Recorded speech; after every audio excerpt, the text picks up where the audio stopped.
Welcome. Today is the second UFO hearings in 50 years. It was basically pop-up hearings. We just found out about it last week. And so Kirsten Gillibrand, she's a senator. She is basically not happy that the AARO, the All-Domain Anomaly Resolution Office, hasn't been fully funded. So it sounds like she was at Armed Services hearing, I believe, and basically from the budget, the Pentagon said it's not fully funding the AARO, the office. And so she called a basically pop-up hearing is what it looks like. So meet me next week. Why isn't it funded? And supposedly from the Pentagon is that they didn't need the money. So they're setting up the office. It's a newer office. And so they didn't really need the money. And actually that could be true, but if you're not using the money, it also looks pretty bad. It's also difficult to spend government money. Okay, everything's got to be super legal. You got to buy it on certain credit cards, and you have to be only certain people can run those credit cards. So it really is just an amazing amount of bureaucratic red tape and all that stuff. So it can be difficult, right, to spend $11 million if it's like Brewster's Millions and your credit card doesn't work because the government, agent hasn't been able to set it up, et cetera. So, I mean, I could see that, but again, it just shows like, how serious are they about this? What about, I'm pretty sure you could spend $11 million on something contracting, seems like something could be done. So anyway, we are here today. Still, I'm excited about this. So excited about these hearings. They should go live here at 30 after. And I put the link in the description. Hopefully I'm getting all good sound here. So far, I've heard no negative comments. Say hi to all you guys. Good morning, everyone. Hello, Jackson. Let's throw some names up here. Blob warned us. I don't know if you saw your comments yesterday. What time does the hearing start? Hopefully in 2.5 minutes. What happened? Did Lehto saw a Tic Tac? No, I watched David Fravor's interview, so basically felt like I saw a Tic Tac. This is the black screen here. Hopefully these hearings will play. It was through this link. Again, if there's any issues, you can check it out on your own in the description for the video. Make sure that is in there. Thank you guys for being here. I wouldn't be doing it if you guys didn't want to come and watch. Honestly, I'd be just watching it, hanging out, but good afternoon from Ireland. Thanks to Michael. Oh, thanks to Michael No Foul. Thanks for the super sticker. So it does help quite a bit. Okay, we're not making a ton of money.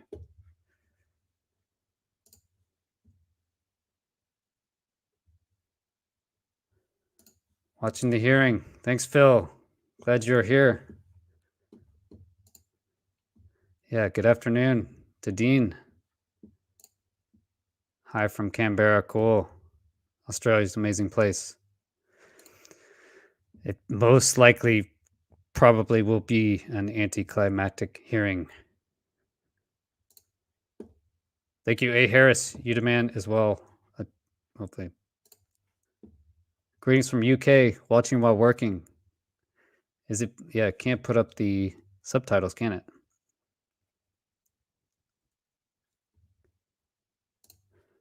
Chris, how can I train to be in the workforce? I mean, YouTube has amazing information.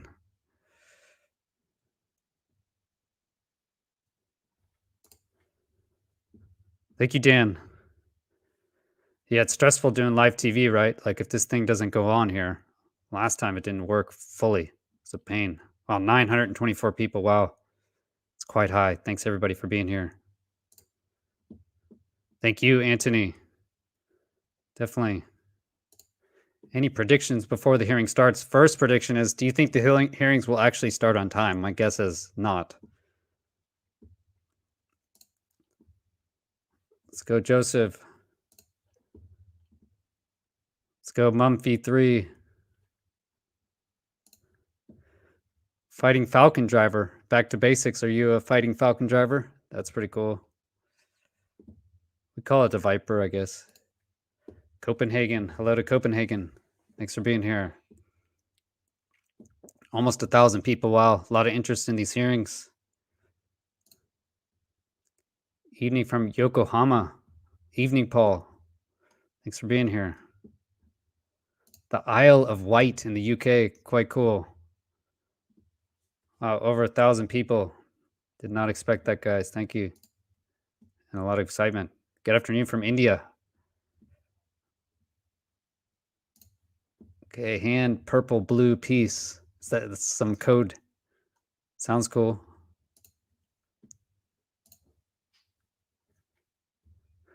Hello, flotilla. Flotilla? Is it the Spanish pronunciation?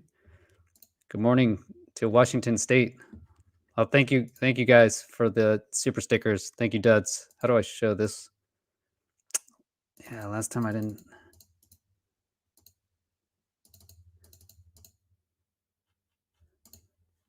Darn, it puts them up here. Maybe I'll go find you. I'll find your super sticker.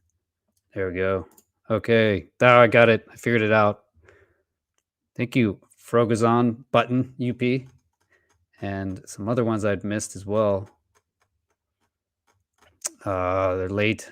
Dan's in the background. Dan, can you make sure it's not started in the background and we're just missing it? I don't see it.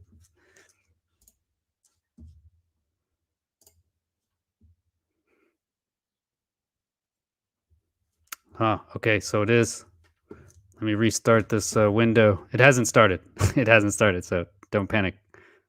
Stupid internet. Open it, new window. There we go.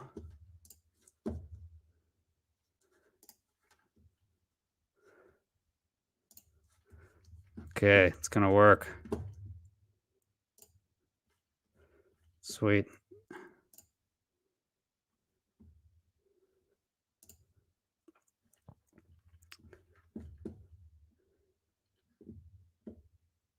Thank you, Michelle. Or sorry if I said your name wrong. Michael and Duds. Thanks, guys. Yeah, there's no advertising on these, which is good. But then there's no income either. So, hearing on the mission, activities, oversight, and budget of the All-Domain Anomaly Resolution Office. Coverage begins momentarily. This will be basically Dr. Kirkpatrick. If you didn't get a chance, I basically give a whole summary on his background. He has quite an interesting background. And sorry, Duds, I will try and find that later. But I appreciate it. Can you bring that comment down for me? There we go. Okay, let's talk about Sean Kirkpatrick. Again, I make a background video on this. You can check out also in the description. But Dr. Sean M. Kirkpatrick, Director, All-Domain Anomaly Resolution Office, he was asked by USDI, I believe that's Ron Moultrie, right? Defense Intelligence, to stand up and lead AARO in early 2022. Known as Dr. K to his staff and team, he brings over 2 decades of experience and a significant depth of expertise in scientific and technical intelligence and space policy, research and development, acquisitions, and operations, specializing in space, counterspace mission areas. He was born in Columbus, Georgia, to an Army family. Grew up in the Atlanta area, where he attended University of Georgia as undergraduate to study physics. He finished his PhD work in, listen to this, nonlinear and non-equilibrium phonon dynamics of rare earth-doped fluoride crystals. Also at the University of Georgia, and is currently an adjunct professor at UGA. If you watch that video that I made, released last night, it's the ChatGPT-4 answer actually explains that. Dr. Kirkpatrick began his career in defense and intelligence-related science and technology immediately out of grad school, after receiving his PhD in physics in '95. He subsequently took a postdoctoral position at the University of Illinois, Urbana campaign, investigating laser-induced molecular vibrations of high explosives under an Air Force Office of Scientific Research program. So, investigating laser-induced molecular vibrations of high explosives. So, I think he's the seems like the right guy to answer that question. If the Tic Tac could be like some crazy laser, if you had like two lasers hitting, one from space and one underwater, or could you make an object out there and move it around like light? And I've seen that. I think Simon, the other, he's the UK YouTuber. I think he's pushed that a lot.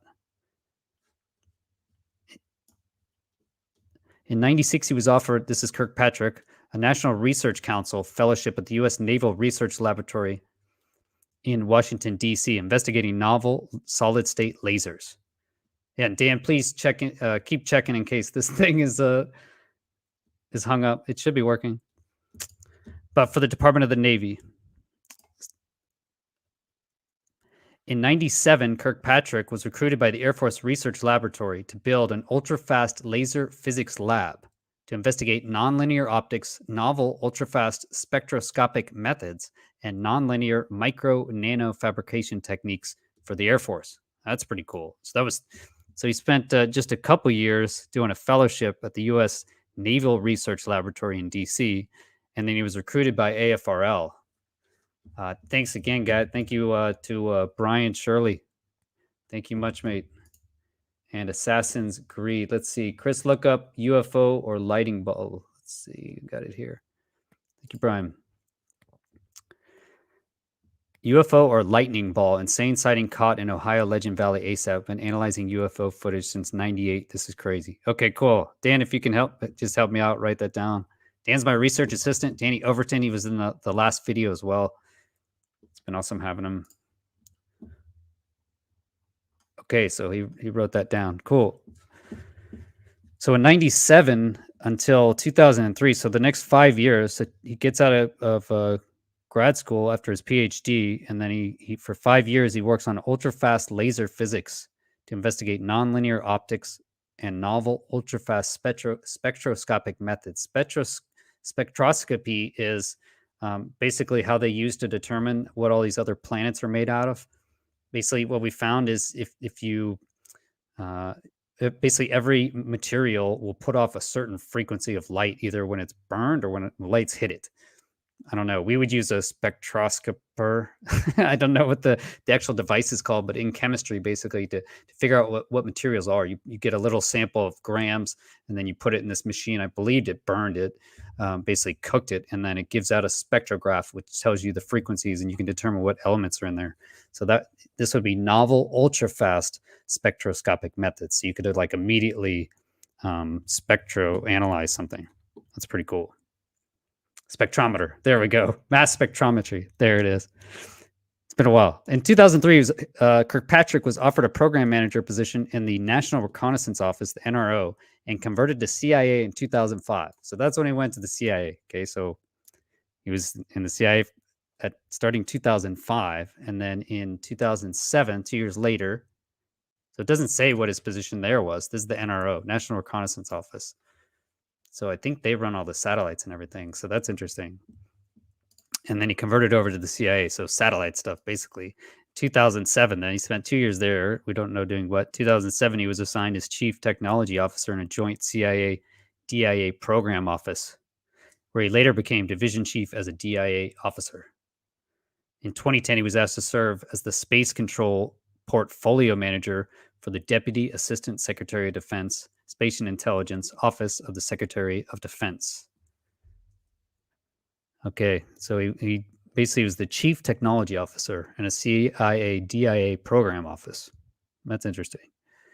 And he became division chief as a DIA officer. So he was the division chief, and so that was 2010. He was asked to serve as the space control portfolio manager. So then he gets into Spacecom. This was in 2010. And he served as a space control portfolio manager for the Deputy Assistant Secretary of Defense. Okay, awesome.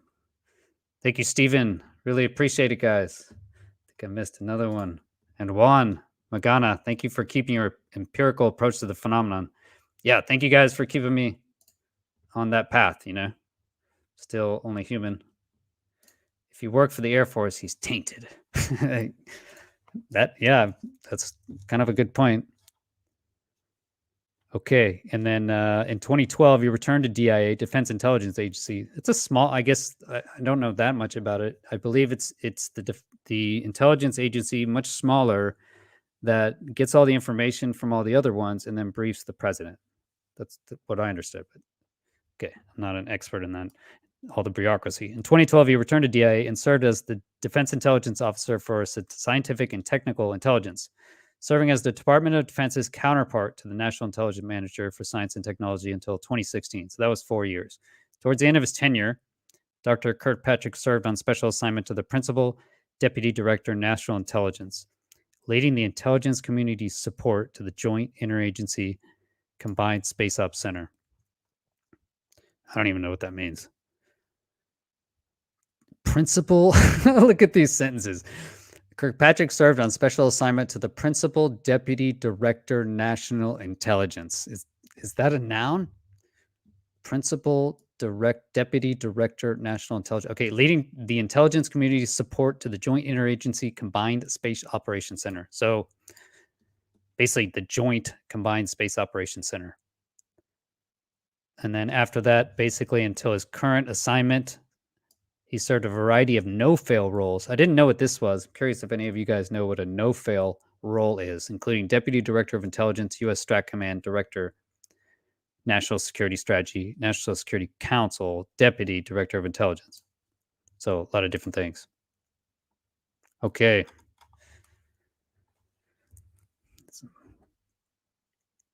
It was, I believe it was supposed to start 30 after. So we're just waiting, willing to take questions until it starts. Please back me up. Dan's in the back helping out. But if anyone sees it start and we're just, sitting here like idiots, please let us know. That's awesome. Thank you, Game Gamer. I was excited, to be honest. I did wake up excited. That's right, Charles. Yeah, it is great to have Danny. Helps a ton. Thank you.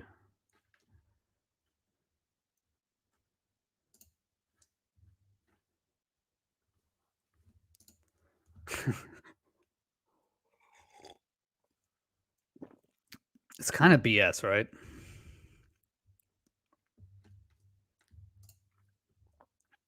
It was. 10:30 should have been the start time. So 12 minutes late. It was quite a bit late last time, I remember as well. Actually, okay, what questions you get? Let's see. What are your predictions on today's hearing?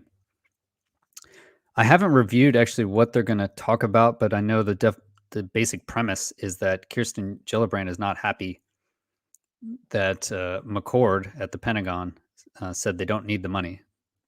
So I believe $11 million was slated for AARO, and they didn't get it.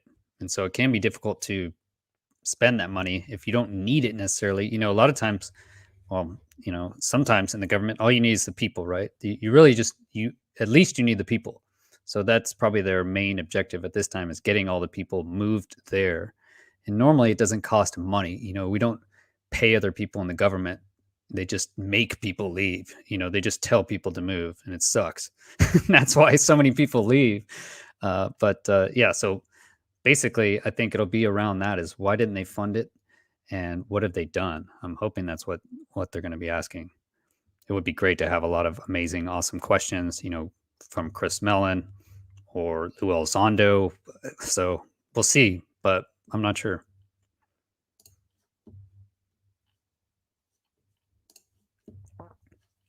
Was it classified first? Last time it seemed like they were going into the classified portion after. Wow, 1720. This is a new record for my channel, actually. So thanks everybody for being here. Man, I hope this hearing works and plays well. As far as we know, it hasn't started yet. If there are any issues, then I put the link, the original link is in the description. But thanks for being here.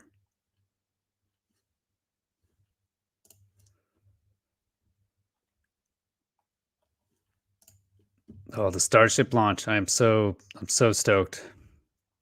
I think my third video was on the Starship. Third YouTube video.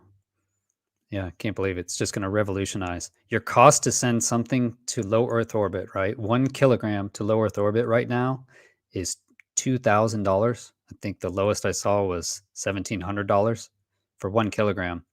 The cost to send a kilogram with Starship is going to be $6.80.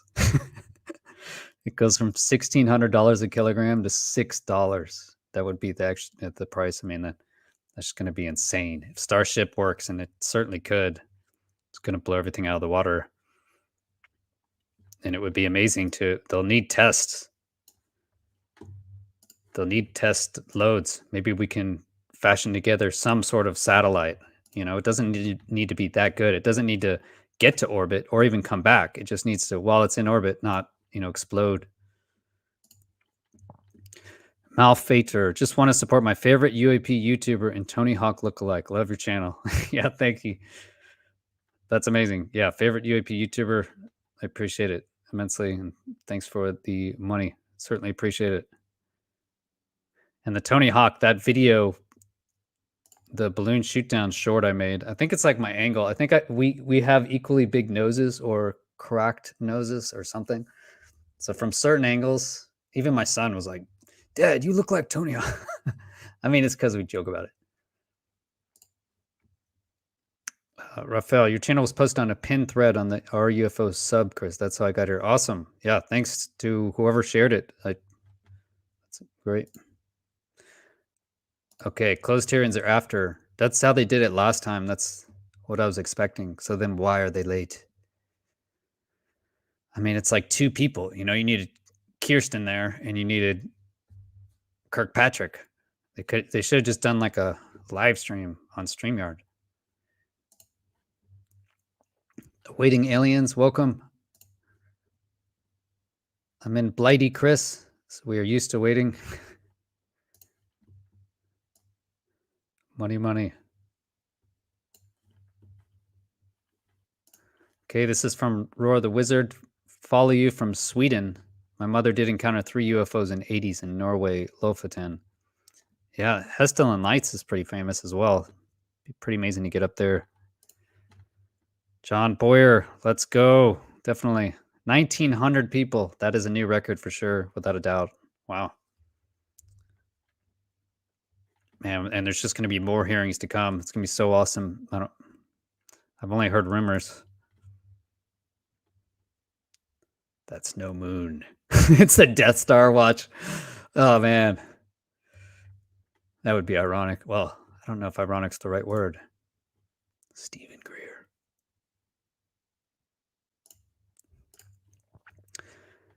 I can't imagine we're alone. I mean, just the numbers are astronomically ridiculous. Hello, Sam. Welcome.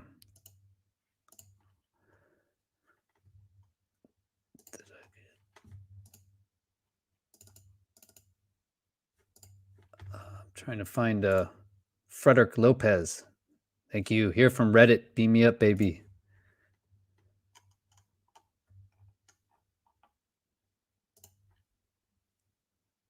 Thank you. Proverbo Lando. 1979. If it goes up, it'll be the first time over 2000 for my channel. Thanks everybody for being here. We're still waiting. It was supposed to start. It's almost 20 minutes late now. It should be the classified briefing after. That is a good idea. I saw your other comments before about contacting NASA about the Ukraine objects. I also, on the post today, I made I already posted a comment that we are looking for paper reviewers, trying to replicate that sort of stuff. So if anyone out there is able to replicate the fast captures, that's pretty interesting. You can contact at chris.lehto16@gmail.com.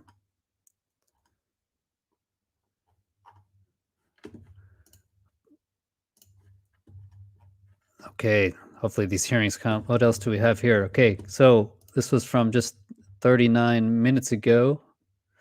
Pentagon's UFO tracking efforts focus of Senate hearing. So it was quite interesting for this. I think it may have been, it was just so short notice, just last week, but there hasn't been much UFO coverage at all, which is quite interesting. And it seemed like building up to the last, at least that October 31st report, if you remember back in 2022, felt like a lot of momentum. I mean, there was a lot of excitement about this report coming out, and then it just nothing came out, and there was a lot of newspaper articles. There was in all the major newspaper articles that same weekend when that report was supposed to come out, if you guys remember, right prior to that, on all the major news articles, it was like discounting all of the reports. It was going to say, most of them are going to say it's mundane objects. Over half of them are mundane. It left out that 171 actually have some sort of advanced maneuvering or need to be investigated further. So they didn't even include that. So on this, prior to this one, I only saw, I think, 2 articles that I included again in that other video that I shared. And today there finally is some more articles. So this is from ABC News just 39 minutes ago. So, I mean, just right before it's supposed to start, right? 40 minutes, 50 minutes before it's supposed to start. Maybe that's why the press is late, like they're not there yet. So this is by Luis Martinez. A recent report found hundreds more incidents than previously thought. Okay. I mean, safety reporting, right? You need numbers. It doesn't mean that you found real incidents. You found possible incidents. In a rare open hearing, lawmakers on Wednesday are set to question the head of the Pentagon's office charged with tracking UFOs. So that's Kirkpatrick, or what the Defense Department calls unexplained anomalous phenomena. Interesting that in the law, they like Control R, they replaced every word that said aerial with anomalous. It was almost, they just went through Control, Find, and Replace. The director of the All-Domain Anomaly Resolution Office, Sean M. Kirkpatrick, will testify before the Senate Armed Service Subcommittee on emerging threats and capabilities. So that's what it is. And Senator Gillibrand, powerful senator, she back in 21 made an amendment to actually create AARO. So she's been involved in this process from the beginning. Basically, she kind of built AARO. At least it's a cool name. I have to say it is a cool name. Got rid of UAP task force. It looks like they could actually, have some serious people on there. So Senate Armed Service Subcommittee on Emerging Threats and Capabilities. So that's what it falls under. Emerging threats and capabilities is, could this be Chinese or Russian advanced capabilities? And what are they going to talk about? The focus is the AARO's mission and budget, with some senators expressing concerns over whether the Pentagon's effort is getting adequately funded. So that'll be from Kirsten Gillibrand. Mission and budget. I reviewed the mission. It's clear in the law what the mission is supposed to be. So, yeah, it's quite clear. There's 7 basic objectives. It's basically find out, what is the data, what is the process, and how can we best analyze it and share it. The law is written very well. So definitely they've had multiple iterations every year. So it was 2022, and now we went to 2023, and they had amendments. So Gallagher, he's been great on this as well. Representative Gallagher from Minnesota. And then we have Tim Burchett from Tennessee. He's also been outspoken. He's in the House, right? So we have the House is like 435 members and in the US, and then the Senate is just 100. So senators, 2 from each state, right? Even small states get a senator, right? Alaska has, I think, 700,000 people, still gets 2 senators, the same as California, which is many millions of people. So quite interesting. But Gillibrand, this is in the Senate. And so the House may have its own hearings. And that's what I think we may be seeing this summer, is the House having its own hearings, which could, it's going to be much larger. Whereas this seems like it's just in a subcommittee kind of room, if they start it. Okay, this is only the second recent hearing on the subject. This is continuing from ABC News, following the first one in more than 50 years, happening last May. So if you were here for last May, it was Scott Bray basically saying that these are most likely drones, and which is quite interesting, because then I heard after through back channels, Again, I don't know any people directly in the Navy, but hearing from people in the Navy that actually they weren't saying that. They were saying that they were still unidentified. At least the report that was circulated around said it was still unidentified. So then here they are saying, we know it's drones. Well, I don't know. I mean, it seems like they just went with that angle instead of saying, um, we're not sure, it's unidentified. But okay, the ongoing review by the U.S. intelligence community and the Pentagon of hundreds of UAP incidents reported by military personnel was one of the techniques that helped identify that China was carrying out a foreign surveillance program and using balloons, a U.S. official said in February. I mean, I guess. I guess it makes sense. It seems like we should have counterintelligence people. What does the OSI do? The Air Force OSI, Office of Special Investigation, seems like they investigated us a lot. But yeah, you just wonder. We should have. There's offices in all of the military organizations, probably all the intelligence agencies. To try and figure this stuff out. That review of UAP incidents in recent years, required by congressional legislation, helped inform the identification process of the threat posed by China's Blue program and how it was being done, according to the official. Okay, so this was just one report from ABC. Let's see, and this goes through the numbers. The report released by the Office of the Director of National Intelligence said that since its first June 2021 unclassified report on what are now called UAPs, it is now aware of 510 such reports. So that's since June 2021, since the last report. There's been 510 more reports. And I believe that is not up to even the current date. When I saw that number, that was up until the last report, right? That came out, I believe it was 15 January 2023. So this year, it was supposed to come out October 31st, but it came out 15 January. So since then we've had 4 months or 3 months of reporting. So it could be quite a bit more. That'll be interesting. And I believe in the law, they're supposed to say right away if they've had new reports. So interesting. Let's see what other questions we have. I'm not missing this thing, right? It's not like playing in the background. Let's make sure. Let's answer some more questions here. Let's see. It is. Yeah. It's Tony Hawk. Damn it. Okay.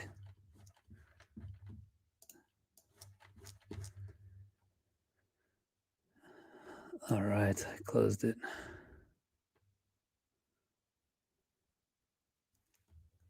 Something changed there. Let's see what happened.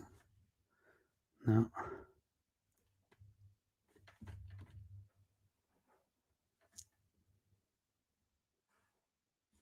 All right. I'll check in the background here.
Okay, yeah, they're still delayed.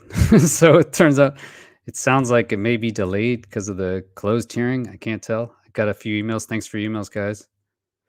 But yeah, I checked back, reloaded, and I updated the description. So you should have the link directly in the description. Wow, thank you, Jimmy White. That's amazing, mate. Appreciate it greatly.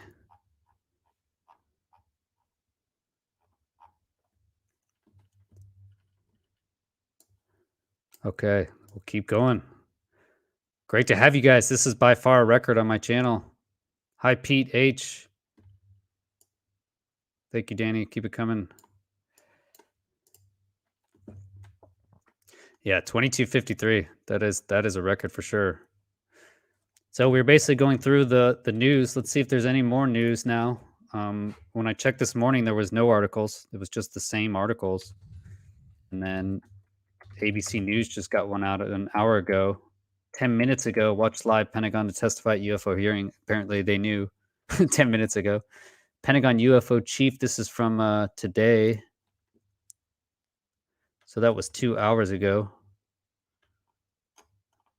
Pentagon to testify at UFO hearing in Congress. The Pentagon? I don't know. He's not Pentagon. This guy's AARO. I don't know. I guess I think of it like a separate office. I don't really think of it as Pentagon. You know, they talk to the Pentagon, and that's what McCord, who was the comptroller, the guys who hold the funding, the comptroller said that, you know, it's a new office, so they didn't need the money. They didn't need the 11 mil.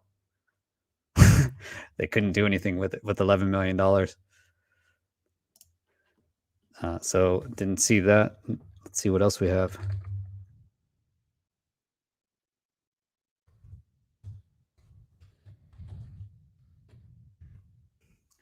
And just from my sources, I have a Patriot Baptiste. He basically scrawls the news, and he said it's amazing how little he's seen on this. All right. Congress will never keep the people in the dark. You wonder, you know?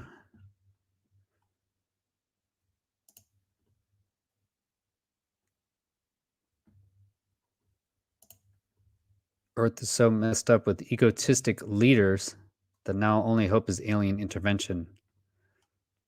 I don't know. I think AI points out a lot of dumb things. You know, we could have transparency. That would be possible. It's delayed more and more. Okay, the closed session. I don't know, Nick. They said the closed session is supposed to be after. Yeah, they start the stream. I wonder if it just went to political theater, because I was reading a previous article saying that they were going to use it. The Republicans were going to use it as a way to attack Biden. You know, saying I don't know, he didn't. He shot them. Are you not supposed to shoot the UFOs then? So I thought it was interesting they shot them down. Okay, so you can hear something. Good.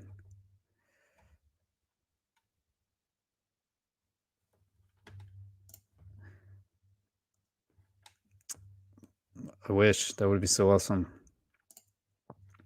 So Neo says, seriously though, humanity cannot be allowed to have ET tech power systems. We would destroy ourselves instantly.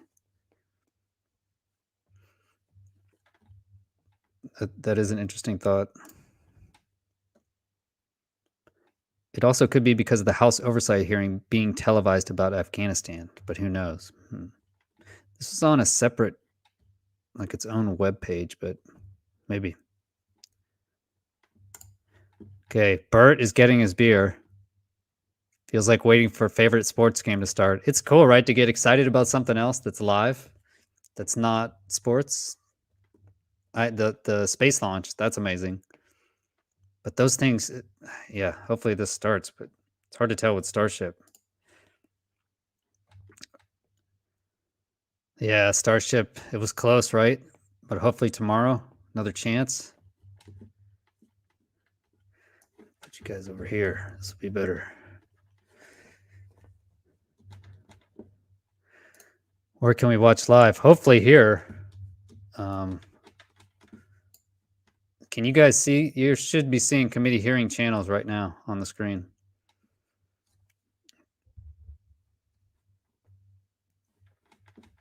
It shouldn't just be a blank screen. But I just checked again, and it hasn't been live. If you want to see the original link, just to back check, it's in the description. Okay, cool. You guys see it.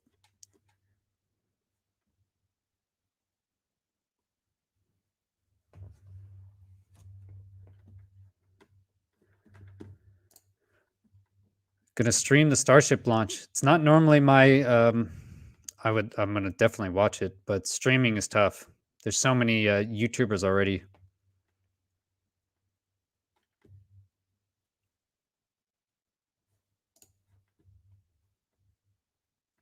Yeah, I'm excited as well. What did I see about Coulthard's? Can you comment on Coulthard's Alaskan Insight? Object hit but stayed in the air.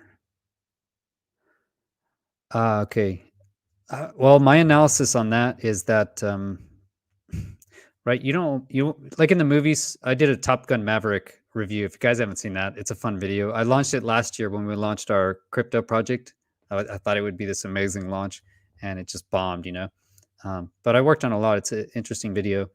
Well, in that you see where they're evading these missiles as they're going in. You know, the jets are trying to evade these SAM systems shot at them, and they're putting out flares, right? And flares are the heat seek, you know, the bright red things, heat seeking, and that was causing these missiles to explode, right? And what that means, they're fusing off of off these flares, and the missiles are designed. You know, they know flares are out there and all this stuff, so they don't want to explode or fuse too soon. So you can't fuse too soon, or it's also very dangerous, right? If your fuse is too sensitive. So you want a fuse that's in between. You want it to be sensitive enough that it can pick up like a plane, the smallest size of your target, which now could be drones. So yeah, so it's a balance between those two things. And most likely, my guess is it just didn't fuse. It just went by it. It didn't, maybe even speared it. You know, could have knocked the bottom off it or something. But if it's a small little just meter across kind of target, which is what it sounded like, then, you know, getting within a meter of the center of any aircraft works just great. You don't even need a fuse, you know? So that's what I think on that. I think it just was the fuse. Yes, my friend is English. I just drank a couple cups of tea. It's got to be PJ. Duds wants to believe. I guess that means want it to be true, or maybe they're rehearsing. I'm refreshing every minute. Okay, thank you. Excellent. It'll probably be maybe a little delay for this. Okay, do you think actually there will be some disclosure? I won't hold my breath. I can't imagine. Here we go.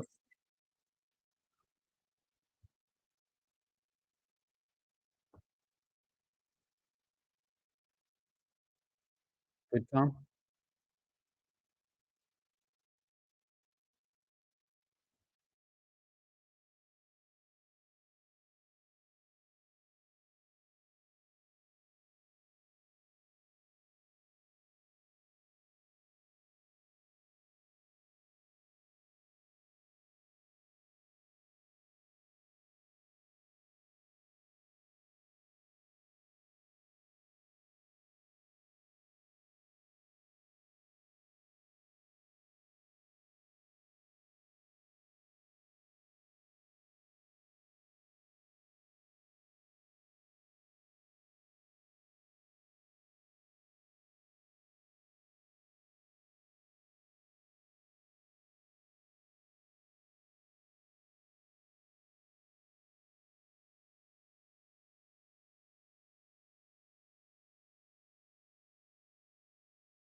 All right, guys. You guys have no sound, right? I'm hearing it just fine.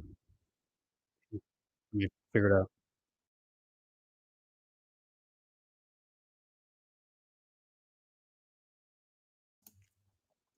Check out the link, guys, in the description. Like I said, it was messed up with sound last time, and then come back in a couple minutes. I should have it set up. Sorry.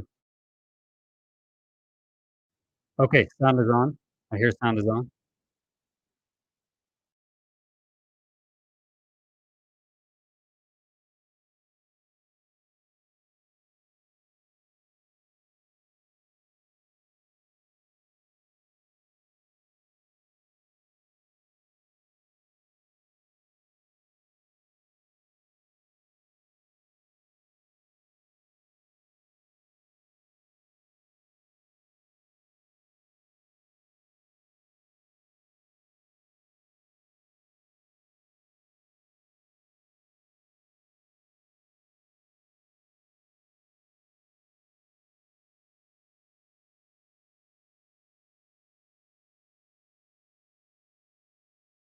Disbands.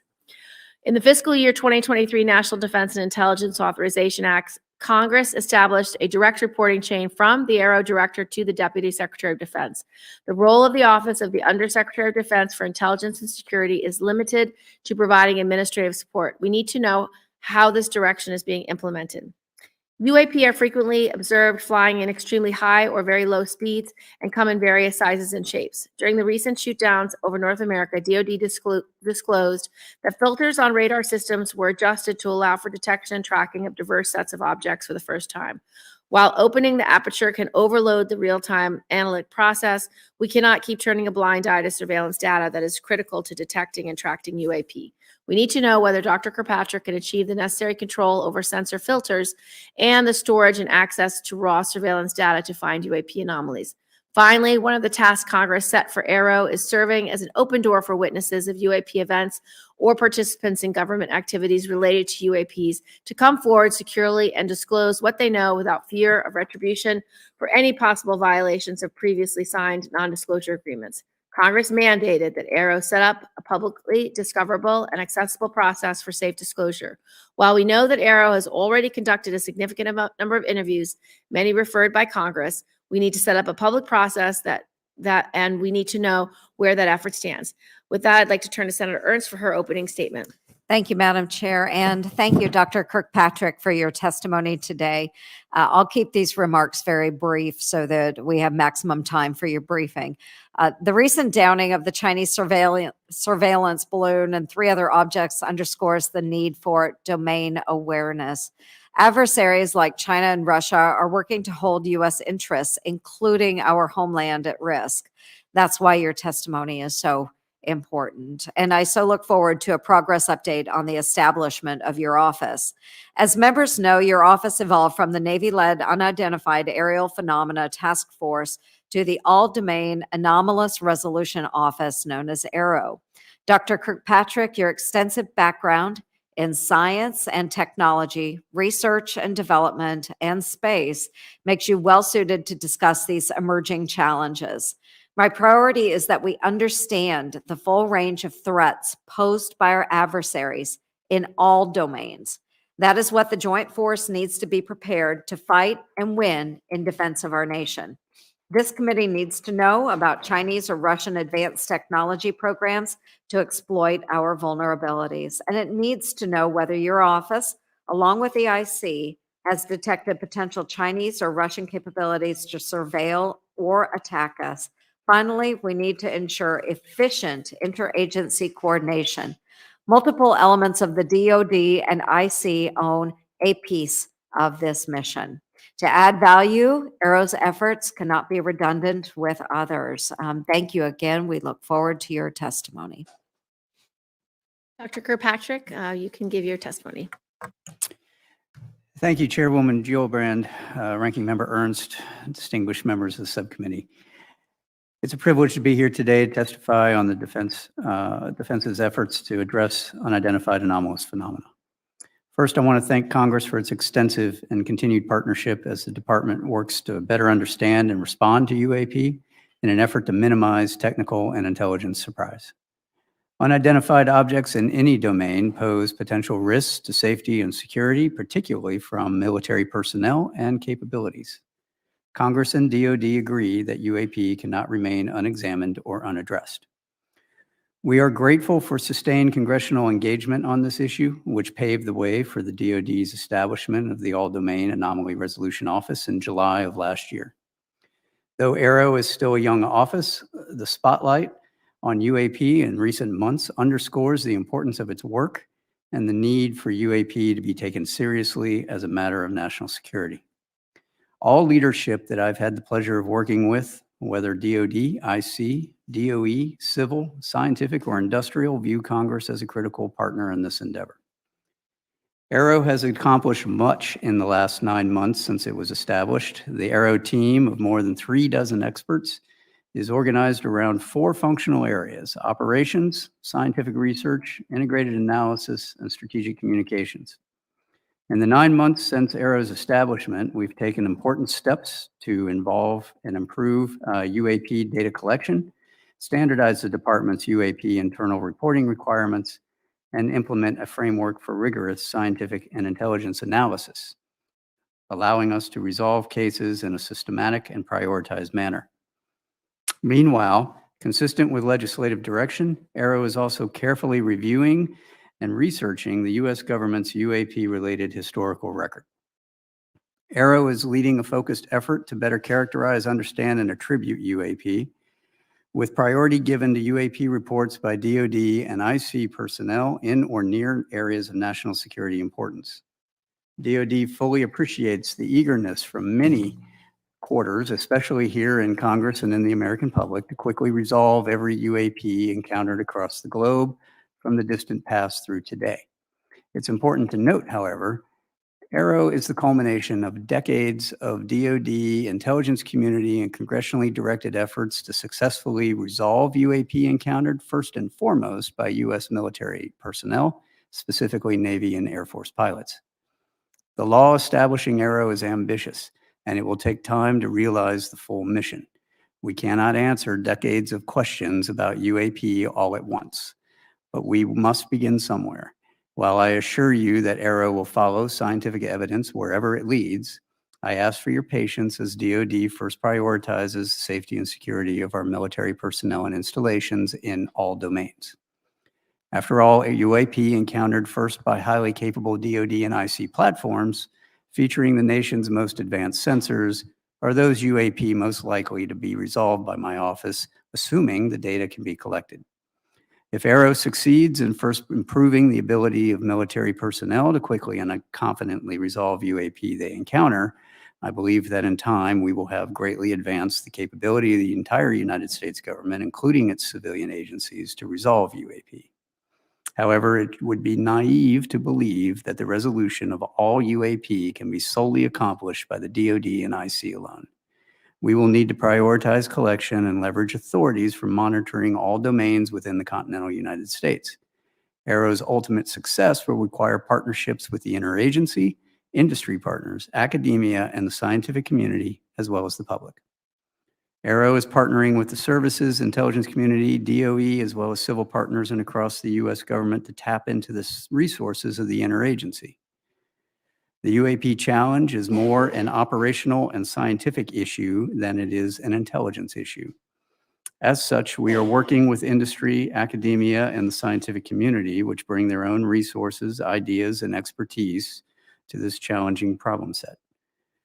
Robust collaboration and peer review across a broad range of partners will promote greater objectivity and transparency in the study of UAP. I want to underscore today that only a very small percentage of UAP reports display signatures that could reasonably be described as anomalous. The majority of unidentified objects reported to AARO demonstrate mundane characteristics of balloons, unmanned aerial systems, clutter, natural phenomena, or other readily explainable sources.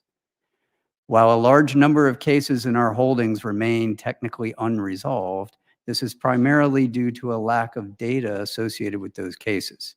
Without sufficient data, we are unable to reach defendable conclusions that meet the high scientific standards we set for resolution, and I will not close a case that I cannot defend the conclusions of.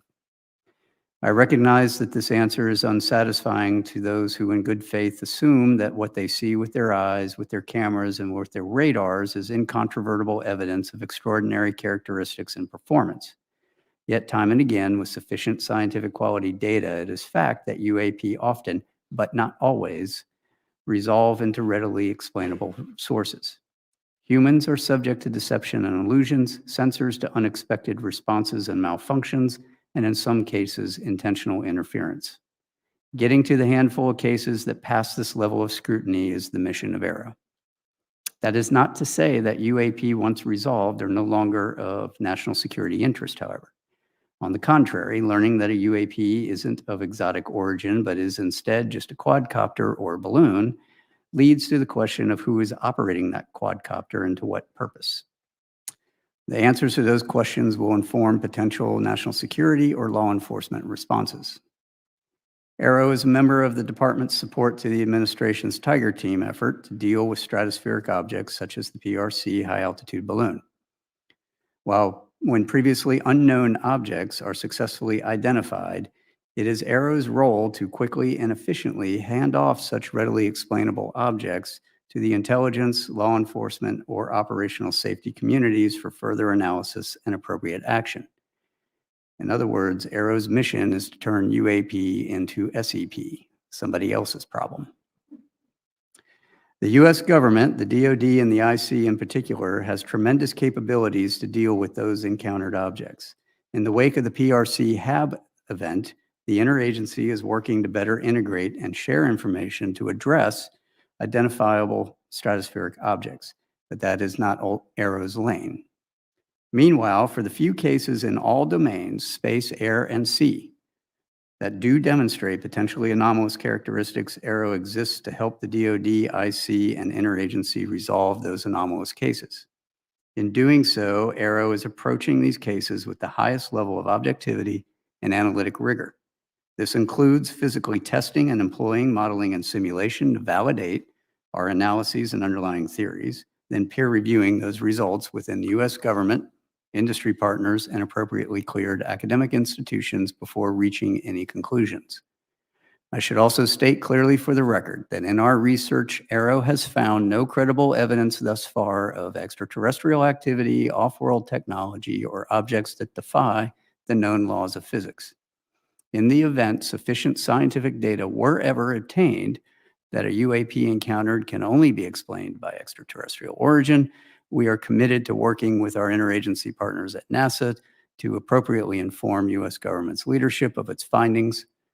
For those few cases that have leaked to the public previously and subsequently commented on by the U.S. government, I encourage those who hold alternative theories or views to submit your research to credible peer-reviewed scientific journals. AARO is working very hard to do the same. That is how science works, not by blog or social media. We know that there is tremendous public interest in UAP and a desire for answers from AARO. By its very nature, the UAP challenge has for decades lent itself to mystery, sensationalism, and even conspiracy. For that reason, AARO remains committed to transparency, accountability, and to sharing as much with the American public as we can, consistent with our obligation to protect not only intelligence sources and methods, but U.S. and allied capabilities.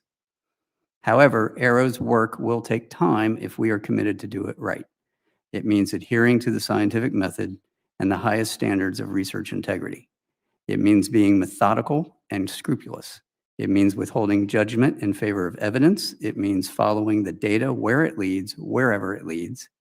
It means establishing scientific peer-reviewed theoretical underpinnings of observed data. And AARO is committed to all of those standards. I'm proud of AARO's progress over the last 9 months. Much remains to be done, but the hard work is underway. Thank you for your continued support. And before we turn to questions, I want to walk you through some of our analytical trends in a couple of cases that we've prepared. So one of the things that AARO does is high integrity analysis, as I've said. This chart represents the trend analysis of all the cases in AARO's holdings, right, to date. What you'll see on the left is a histogram of all of our reported sightings as a function of altitude. So most of our sightings occur in the 15 to 25,000 foot range, and that is ultimately because that's where a lot of our aircraft are. On the far right upper corner, you'll see a breakout of the morphologies of all of the UAP that are reported. Over half, about 52% of what's been reported to us are round orb spheres. The rest of those break out into all kinds of different other shapes. The gray box is essentially there's no data on what its shape is. Either it wasn't reported or the sensor did not collect it. The bottom map is a heat map of all reporting areas across the globe that we have available to us. What you'll notice is that there is a heavy, what we call collection bias, both in altitude and in geographic location. That's where all of our sensors exist. That's where our training ranges are. That's where our operational ranges are. That's where all of our platforms are. In the middle, what we have done is reduce the most typically reported UAP characteristics to these fields, mostly round, mostly 1 to 4 meters, white, silver, translucent, metallic, 10,000 to 30,000 feet, with apparent velocities from stationary to Mach 2. No thermal exhausts usually detected. We get intermittent radar returns, we get intermittent radio returns, and we get intermittent thermal signatures. That's what we're looking for and trying to understand what that is. Next slide. So I'm going to walk you through 2 cases that we've declassified recently.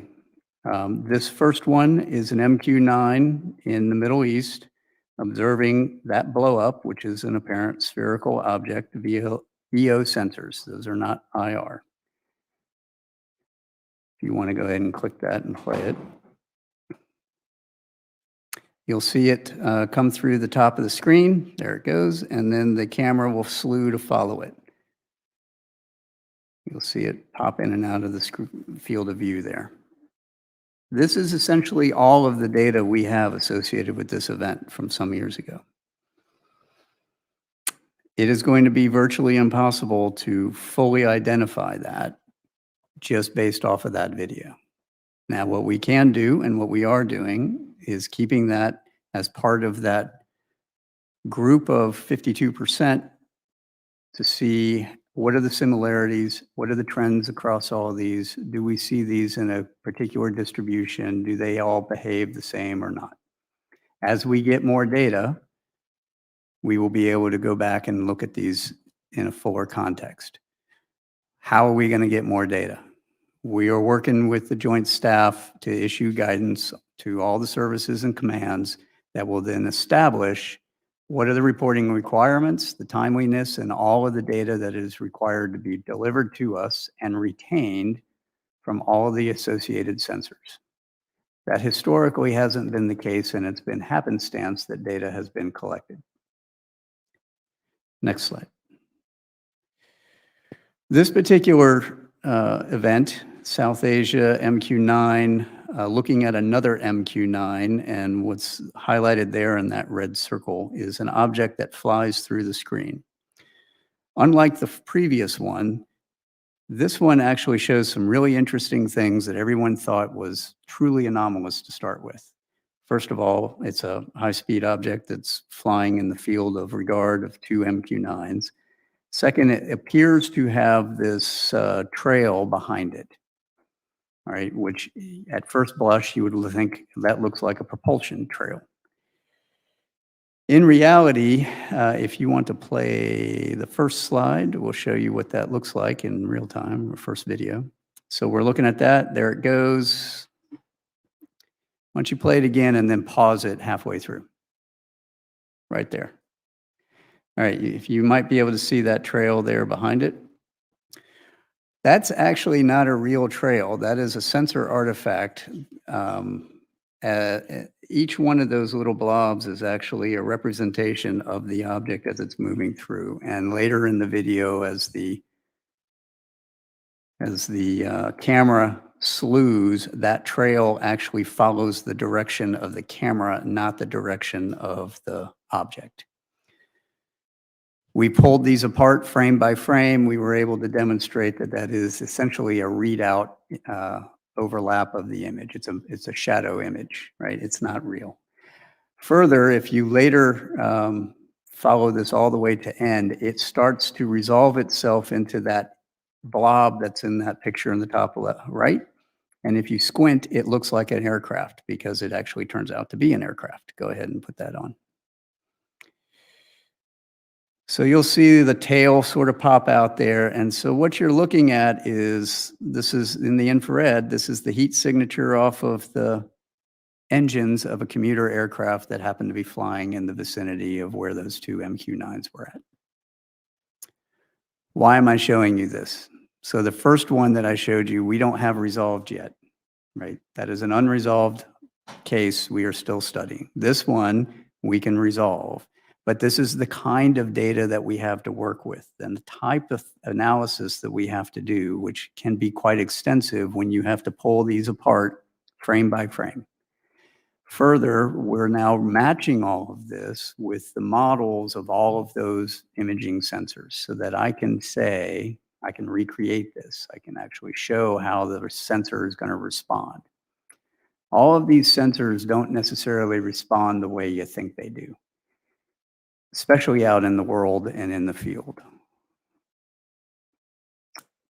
And I believe that's all I have, and I will open it up for your questions. Thank you so much, Dr. Kirkpatrick.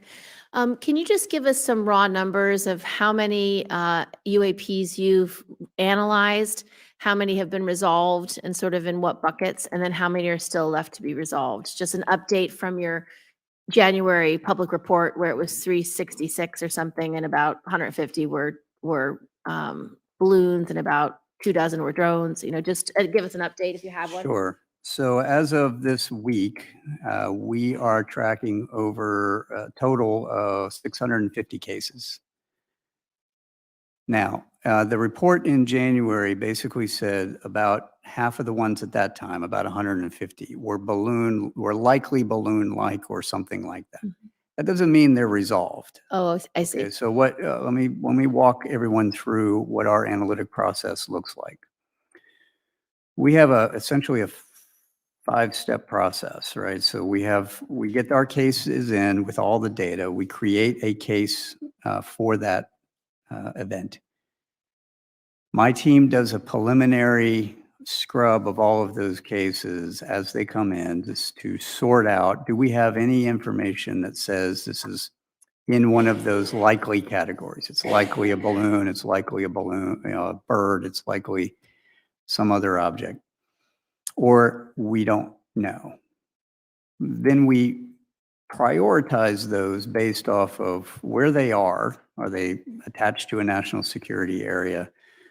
Does it show some anomalous phenomenology that is of interest? If it's just a spherical thing that's floating around with the wind and it has no payload on it, that's going to be less important than something that has a payload on it, which will be less important than something that's maneuvering, right? So there's sort of a hierarchy of just binning the priorities because we can't do all of them at once. Once we do that and we prioritize them, when we take that package of data in that case, and I have set up 2 teams, think of this as a red team, blue team, or a competitive analysis.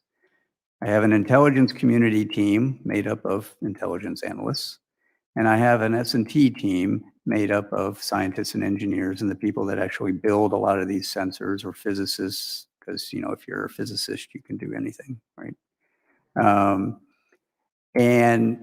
But they're not associated with the intel community. They're not intel officers. So they look at this through the lens of the sensor of what the data says. We give that package to both teams. The intelligence community is going to look at it through the lens of the intelligence record and what they assess, and their intel tradecraft, which they have very specific rules and regulations on how they do that. Scientific community, technical community is going to look at it through the lens of what is the data telling me? What is the sensor doing? What would I expect a sensor response to be? And back that out.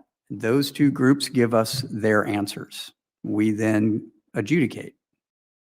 If they agree, then I am more likely to close that case if they agree on what it is. If they disagree, we will have an adjudication. We'll bring them together. We'll take a look at the differences. We'll adjudicate why do you say one thing and you say another. We will then come to a case recommendation.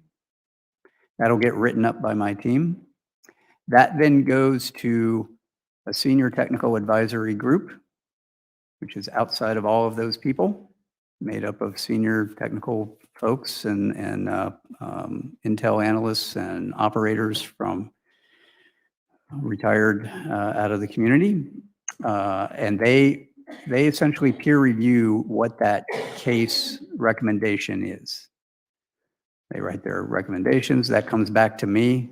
I review it. We make a determination, and I'll sign off one way or the other. And then that will go out as the case determination. Once we have an approved web portal to hang the unclassified stuff, we will downgrade and declassify things and put it out there. In the meantime, we're putting a lot of these on our classified web portal, where we can then collaborate with the rest of the community so they can see what's going on. That's, in a nutshell, that is the process, right? So because of that, that takes time. So of those over 650, we've prioritized about half of them to be of anomalous, interesting value. And now we have to go through those and go, how much do I have actual data for? Because if all I have is a operator report that says I saw X, Y, or Z, my assessment is A, B, or C, that's not really sufficient. That's a good place to start, but I have to have data. I have to have radar data. I have to have EO data. I have to have thermal data. I have to have overhead data. And we need to look at all that. Now, from a big picture perspective, I still have, that's all still very valuable data.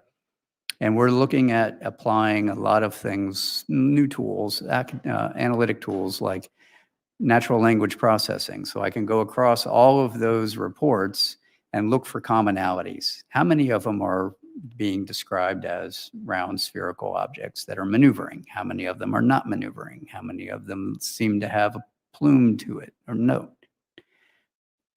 That's also going to be very valuable to give us more of a global picture and a trends analysis of what are we seeing, and help us get to the determination. So go back to your question, ma'am. We have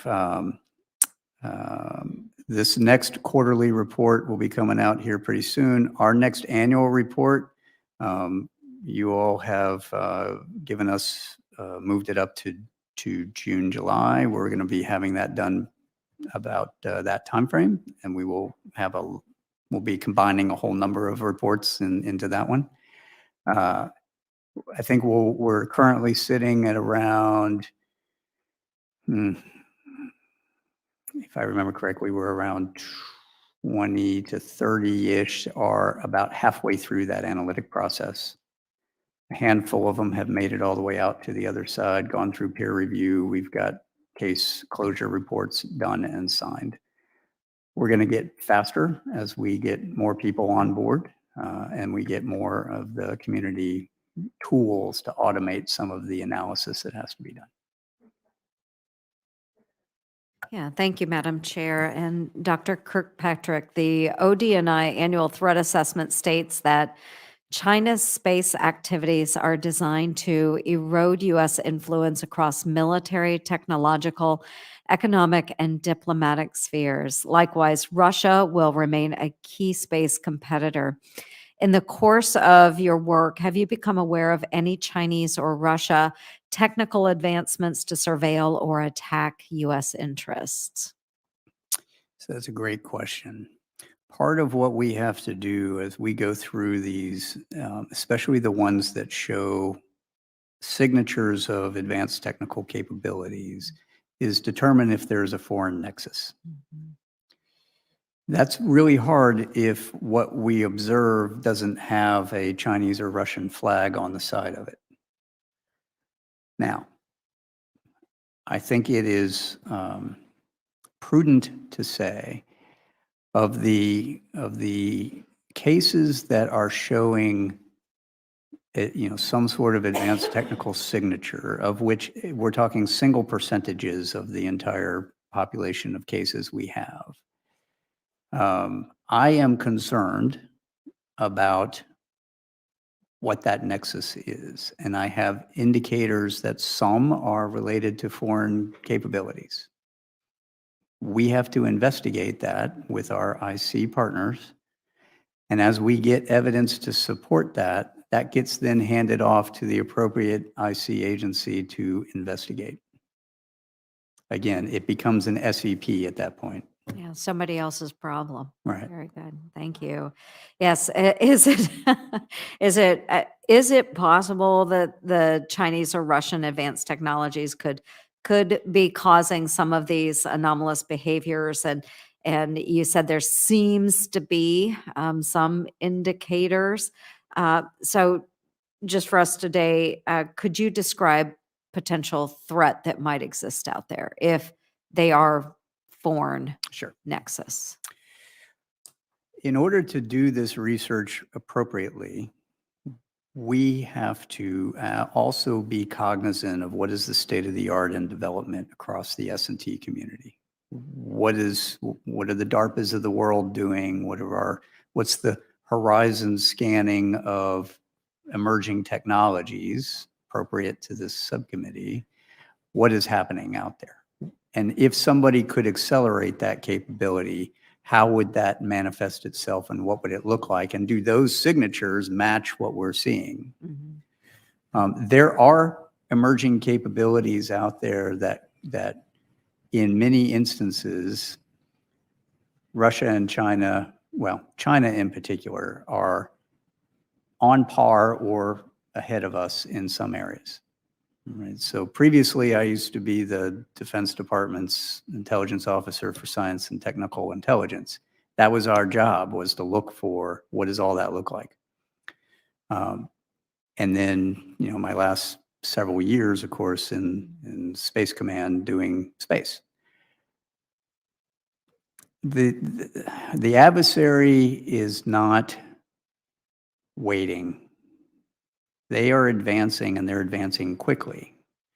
If I were to put on some of my old hats, I would tell you they are less risk averse at technical advancement than we are. Right? They are just willing to try things and see if it works. Are there capabilities that could be employed against us in both an ISR and a weapons fashion? Absolutely. Do I have evidence that they're doing it in these cases? No, but I have concerning indicators.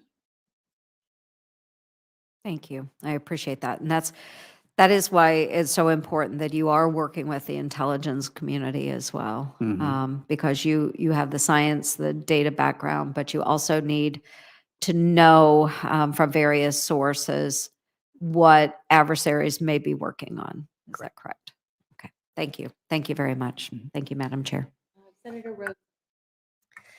Well, thank you, Chair Gillibrand, Ranking Member Ernst. This is a really important hearing.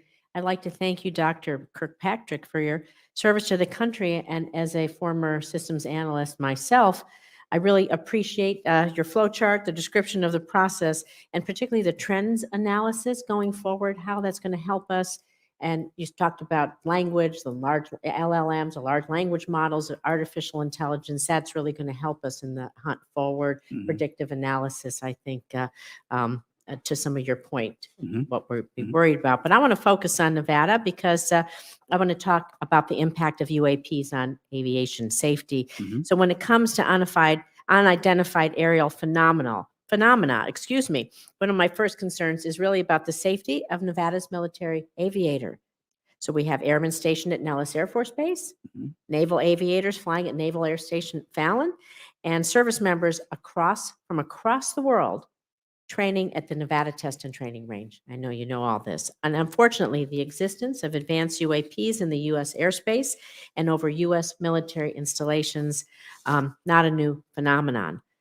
The Navy's officially acknowledged that between 2004 and 2021, 11 near misses occurred involving UAPs that required pilot action and follow-up reports.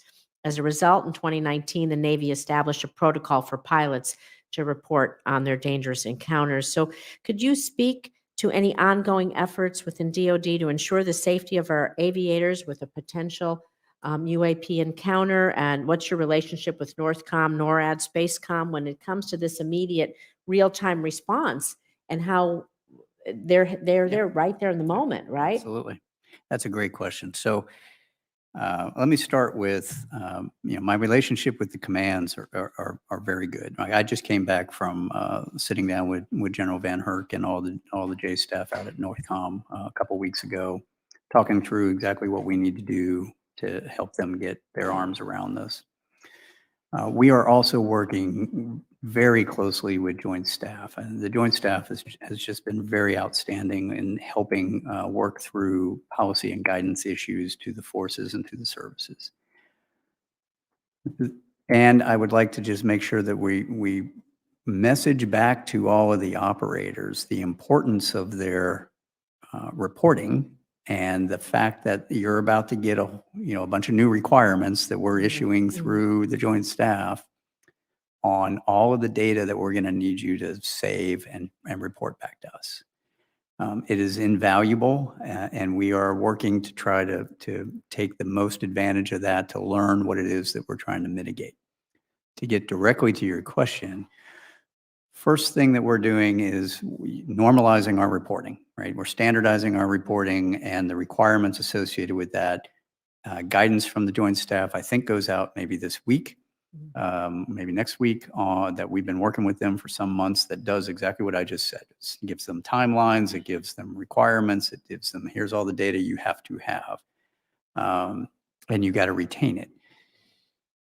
The next thing that comes after that is a plan order that will go out to the commands for mitigation and response. So there's a couple of things that we have to do.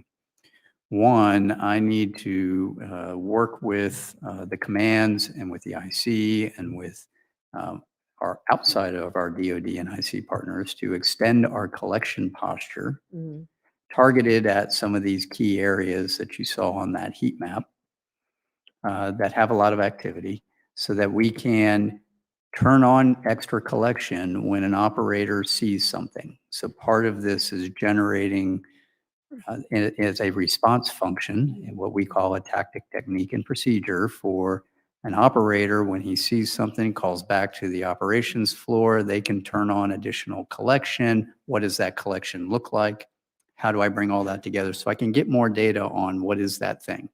Can I ask really quickly, Sure. do you have the authorities you need to extend your collection posture between agencies or branches of the military? Because that seems to me to maybe be a sticking point. I know my time's just about up. I'd love to follow up about your risk management methodologies for some of these, but do you need any authorities that you don't have to get the data? There are you some need? authorities that we need. We currently are operating under Title 10 authorities, but we have good relationships across the other agencies, but having additional authorities for collection, tasking, counterintelligence, That's something. those are all things that would be helpful, yes.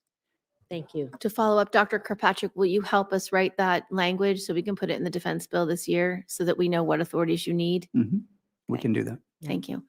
We're going to start second round. So if you want to stay, you can ask another round. I have at least 3 more questions. So do you want to go right now? So in case you have to leave? Yeah, go ahead. Great. I'm going to stay on the drones issue because obviously we also have Creech Air Force Base. We talked about those reapers. But last February, the Chinese spy balloon, it did cross through the U.S. airspace, shot down by a Sidewinder missile fired from an F-22. Sidewinders cost us close to $500,000 each.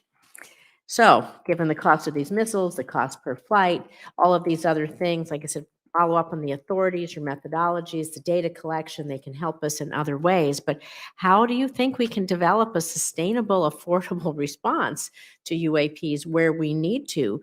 That will definitely violate our airspace, not may, definitely violate our airspace every chance that they can get, because there are adversaries. They want this information. So what do you think some cost-effective measures might be that we can get what we need out of that, or take them down, whatever is appropriate, whatever the appropriate measure is, let's put it that way. So that is actually wrapped into the plan org that we're working with Joint Staff to send out. What do the commands need from both a capabilities perspective for kinetic and non-kinetic engagements? What are the response functions of the particular wings or Navy, what have you? And then what authorities do they need? Right. So one of the challenges that we've seen is there's an authorities issues with the owners, operators of those ranges that they need to work through, and we're working that with Joint Staff and OSD. So big picture, we need to do all that. If you want to get down to the specifics there are non-kinetic options to engage pretty much everything, right? Whether it's electronic warfare, whether it's laser technology. That's where this data, That's having right. the good data collection, predictive Correct. analytics, you can Inform. make some assumptions on possibilities. That's right. And we will inform recommendations back to the department on here's what could work, here's what we've seen work, here's what doesn't work. Thank you so much. Thank you, Madam Chair. Appreciate it. Thank you very much. I just wanted to just talk a little bit about your logistics, who you report to, how that's going, whether you need different reporting lines. By congressional legislation, your office is administratively located with the Office of the Undersecretary of Defense for Intelligence and Security, but you're not substantively subordinate to the Undersecretary. Rather, you are a direct report to the Deputy Secretary. Are you taking direction directly from the Deputy Secretary? Are you able to meet and brief the Deputy Secretary? Is the Office of USD INS working with you to have the right framework? So USD INS, I currently report to USD INS until they come up with the plan for how they're going to implement legislation. DOD and DNI are working through that now. I'd have to refer you back to USD INS on what their plan is.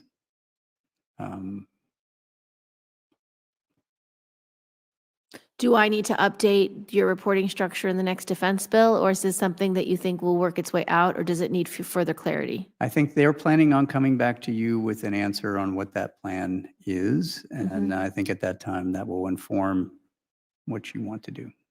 Okay, thank you. As you know, Dr. Kirkpatrick, Congress has mandated that your office establish a discoverable and accessible electronic method for potential witnesses of UAP incidents and potential participants in government UAP-related activities to contact your office and tell their stories.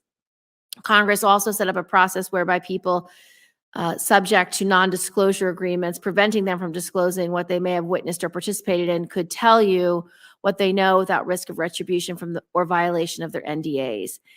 Have you submitted a public-facing website product for approval to your superiors, and how long has it been under review? I have.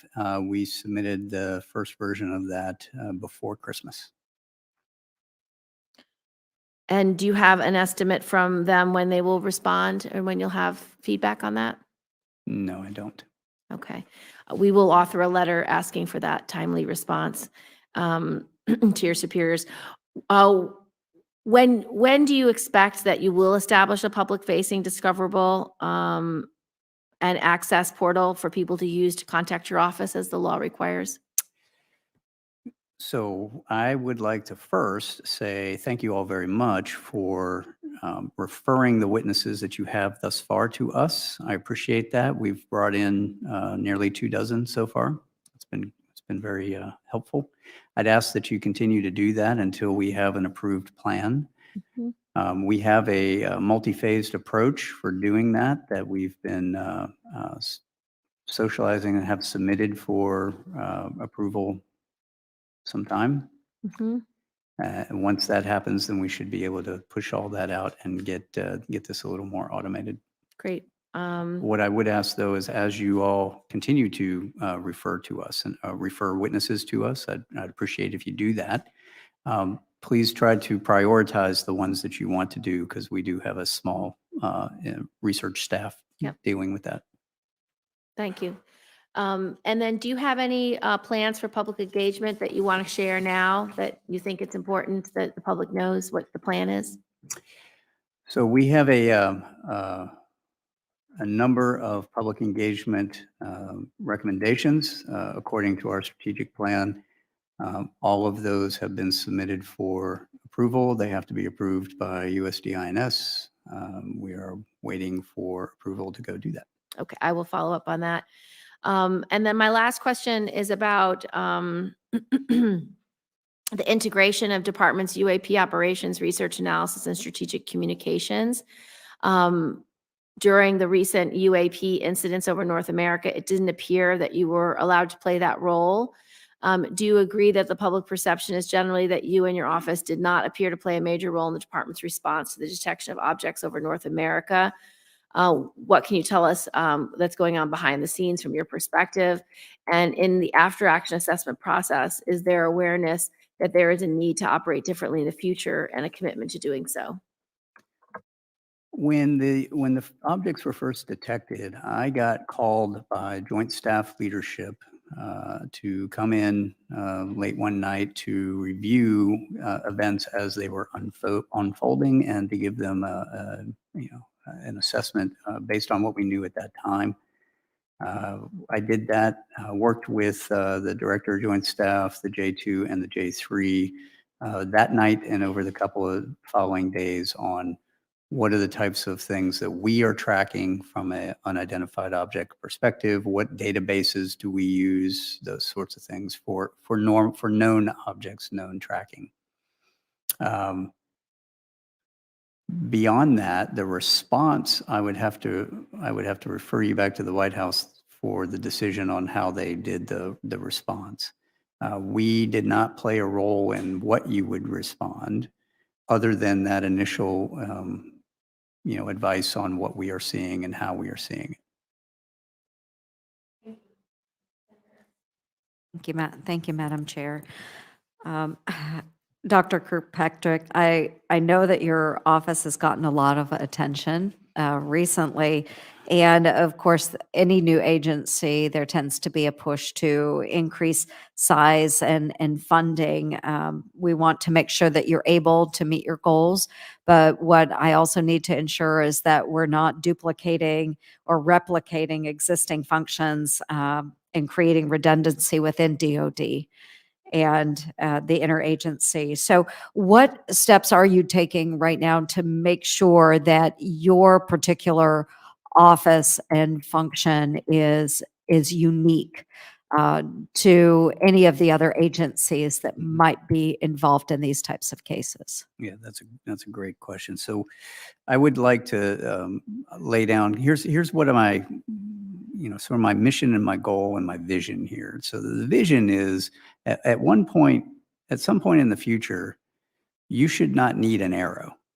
If I'm successful in what I'm doing, we should be able to normalize everything that we're doing into existing processes, functions, agencies, and organizations, and make that part of their mission and their role. Right now, the niche that we form is really going after the unknowns. I think you articulated it early on, this is a hunt mission for what might somebody be doing in our backyard that we don't know about.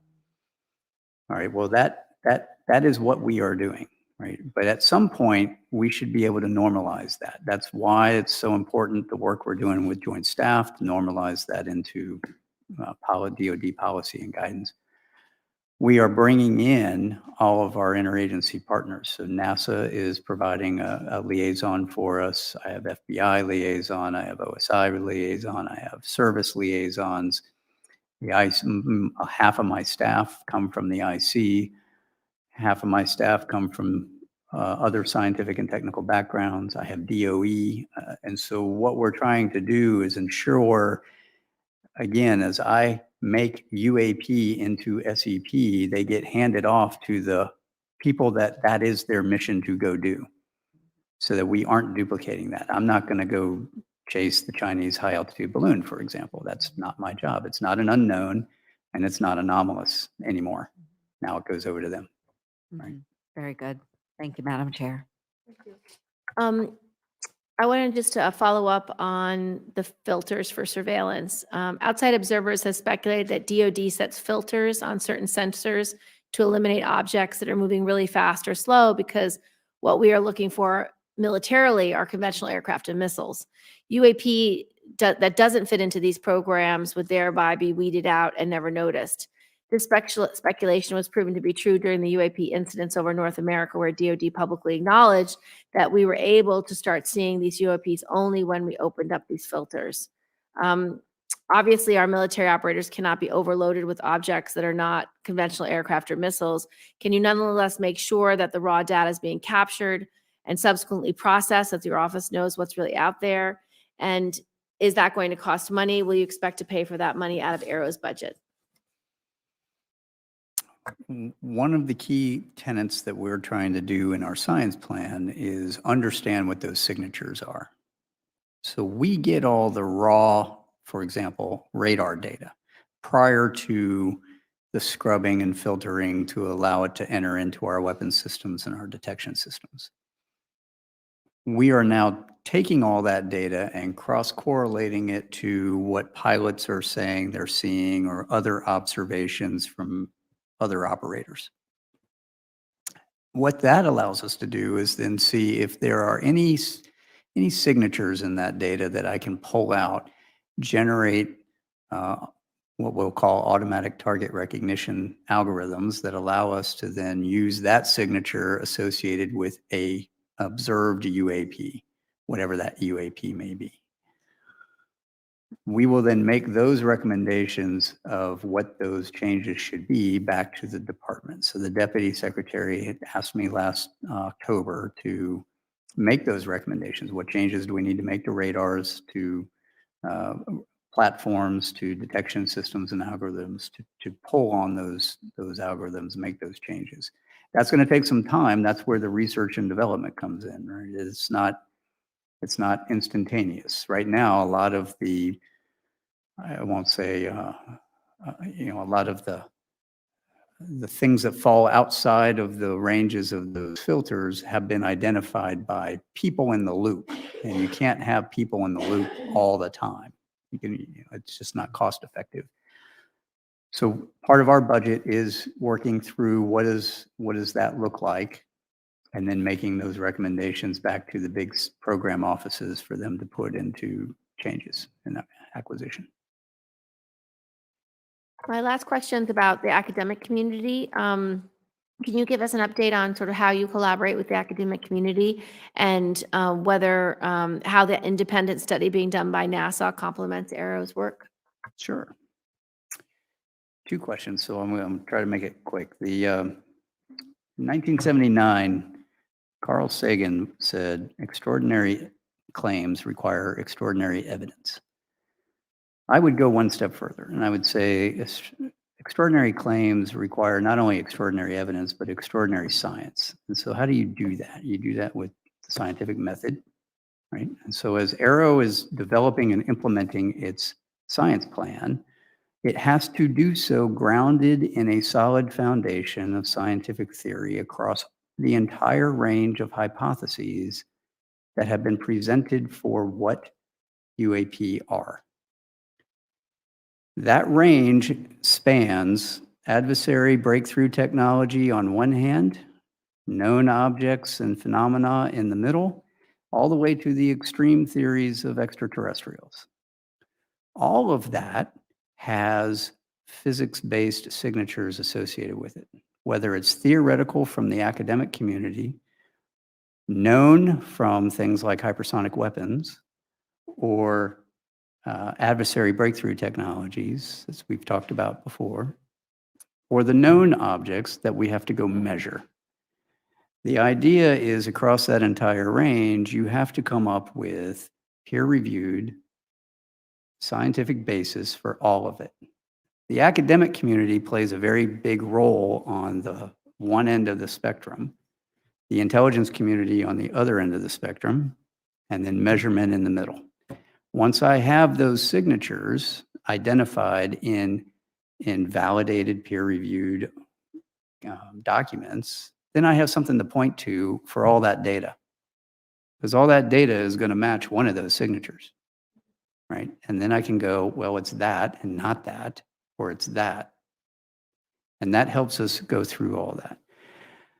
Where NASA comes in and the study that they're doing, which I'm supporting, is really looking at the unclassified data sources that might be used to augment our classified data sources to understand if there's a signature there we can pull on. So very similar to the radars, but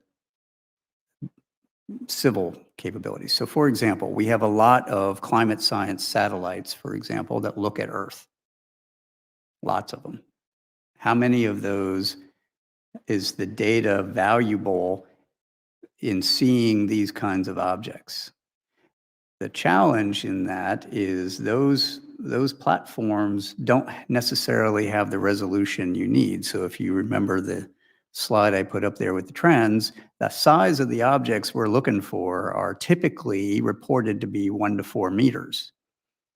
Well, the resolution of many of the climate science civil satellites is much larger than that, which means you'd have a hard time picking out something that's smaller than a pixel on the imagery on the data.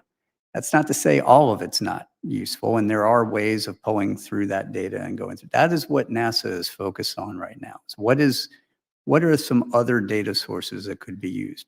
In addition, things like open source and crowdsourcing of data. We're exploring public-private partnerships, ma'am, as you know, we've talked about in the past, to look at, is there a way to smartly crowdsource additional data that might be useful to augment some of my classified sources? And what does that look like? And how would we do it so that we're not overwhelmed by, everybody who wants to take a picture of everything?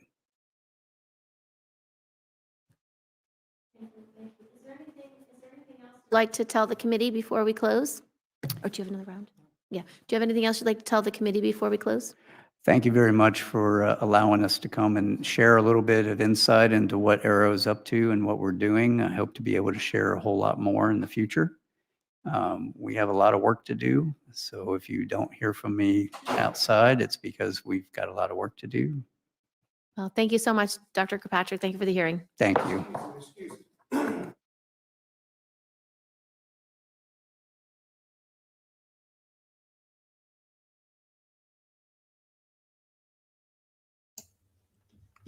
Okay. Amazing. What did you guys think? It was quite fun.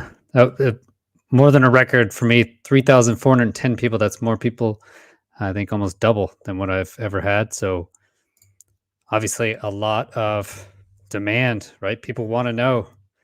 People want to know. So I guess I'll just go through quickly kind of my points. The first was the intro. Kirkpatrick, it was just that delivery, the monotone intro remarks.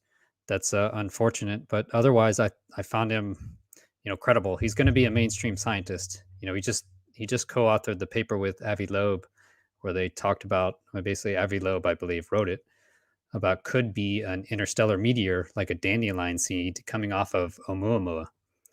So Kirkpatrick did co-author that paper, so that's pretty outside the box. I haven't seen any other, mainstream scientists like Avi Loeb that are out there writing articles like this. And Kirkpatrick had his name on there as the leader of AARO. So obviously they're working together. So he's going to bring a mainstream scientist viewpoint to this. He has a background in space comm. If you go back to the beginning of the video when we're waiting, they were quite late, over 20 minutes. I read through his whole bio, essentially. So he has a lot of experience, space lasers, physics-based stuff, phonons, and he spent time in Space Command, CIA, DIA. So he does seem like the right guy to bring into this. I think he used some kind of unfortunate terms, right? He was talking about make it somebody else's problem.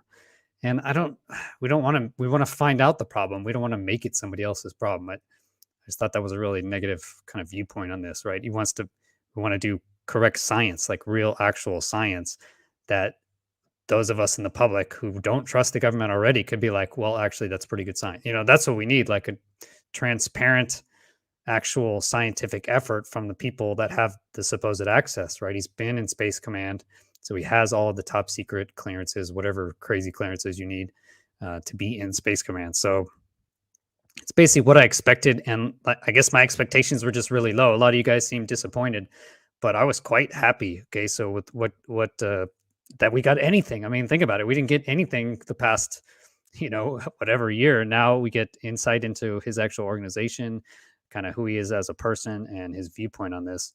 And I think it's quite mainstream. We said right at the beginning, there's no evidence of any sort of alien activity. There's no reason to believe it's aliens. That's what he said. And then he said, we don't really have any evidence, right? We don't really have any evidence of extraterrestrials. And then they bring up this slide, and I thought it was just going to go downhill from there, right? But he has a slide talking about where they're actually getting their hits, where they're actually collecting the data from. It's mainly at altitudes of aircraft, et cetera. But then he says, we're picking of all these tracks out here going up to Mach 2. So many tracks going up to Mach 2. And that's looked like it was off the East Coast over where the gimbal object was.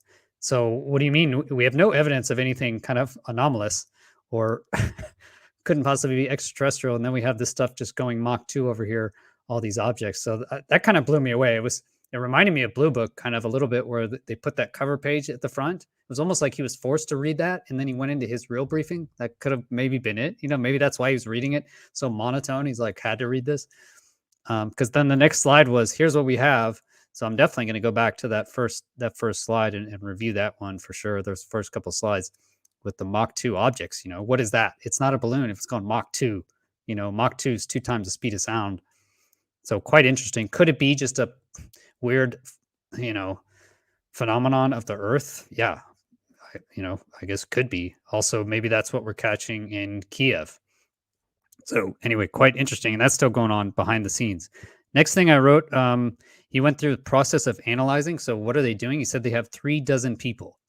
So 3 dozen people, around 36 people, I guess. He divided it out into 2 teams, it looked like. So he has 2 teams, a red team and a blue team, I guess. So one's like a STI and the other one was intelligence analysts. So you kind of have like your technical nerds, and then you have your intelligence analysts are in the other team, and then they're going to, basically try and analyze it. So he went through his 6 steps there, which is really breaking it up into 2 teams and then trying to figure out what it is. And then they sent it out for peer review, and had some, some comments on there. Who are they sending it out to for peer review? Who is actually going to peer review these things? And is that just going to be shut down then? It's basically, he's describing the bureaucracy in there. Yeah, and then he went on to the Mosul orb video. So that's amazing. I'll go back right after this and check that video, which I believe is the Mosul orb. It was hard to tell, but it looked like the same type of video and object. So I'm guessing that was it. And that'll be the, 4-second or 7-second video that Jeremy Corbell said would come out. So quite interesting. So that's pretty cool. So the Mosul orb video is out. And then there was another, I thought it was going to be the Baghdad Phantom.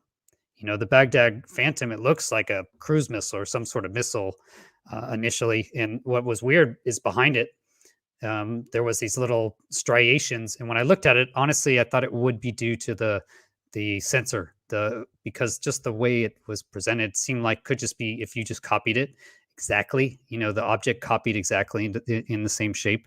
So it just seemed too coincidental that the shape of those little separations looks like little hypersonic separations. It was so coincidental that was the same shape as the object. So the Baghdad Phantom, it was a different video. So he started bringing it up in this hearings, and I thought he was going to be talking about that one because he just mentioned the Mosul orb. But actually, it was a different one. It was from below looking up, where Baghdad Phantom is above looking down. But he highlights that, and it's a sensor artifact. So I'm wondering if he's, saying, hey, this is similar to Baghdad Phantom. So that's why he released that. And then 2 other points I thought were pretty big. He made it towards the beginning was the annual report. So he mentioned that Kirsten Gillibrand, I was very impressed by her, actually, and Ernst. They just seem dedicated and knowledgeable, and they're going to work with them. That's who you want as a project manager. how are we going to solve this problem? Seems like she's on it. So I don't know. I was impressed. But what he said was that now AARO, where normally their annual report was going to be due in October, I believe, the end of October 31. They were super late on that. Now he said it was moved up to June or July. So moved up to June or July. So we can expect the full annual report in June or July. And I hope it has a lot more information in there. And then the final note I really had was 24 witnesses. So he said that thank you for bringing over 24 witnesses to us. So 24 over 24 people. I'm guessing these are those witnesses that we've been hearing about. You know, Bob Salas, Bob Jacobs, all of these historical accounts. You know, people who have seen these Hastings, et cetera, back in the day. Fravor, all those pilots. You know, so imagine over 24 witnesses talking to him. So we did get. Honestly, we got way more information. I didn't know how the relationship was going to be. I was surprised kind of to see it looked like a collaborative relationship between Kirsten and Sean.